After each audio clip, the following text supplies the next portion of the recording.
People, so this is my third video of the day and I am shooting at this place called the Kids Center, which is in Banjara Hills, and it feels so nice to be here. And see, I need to sit facing the light. It's important. So you can hear the background music. Kids are playing Holi downstairs. So this place has a very fun, peppy vibe. Just take a look at it. Yeah, I mean, it's like at any given point. I mean, it's there's a certain party vibe to it. Which is very rare. Like because here we are.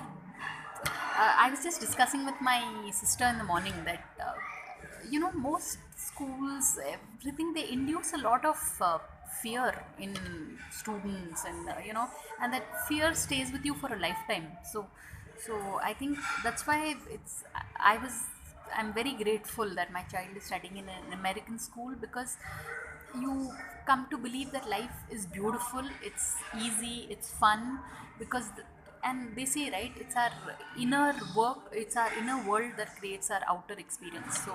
So I think Kid Center, hats off. Yeah, it's like, see, I can see, you can see this lovely, it's got everything. Yeah, I mean, it's amazing ambience, excellent teachers. I mean, I'm speaking about the school that is attached to the Kid Center, which is New York Academy. But right now, I'm a fan of this place called Kid Center. So, on that note, thanks for watching and please subscribe.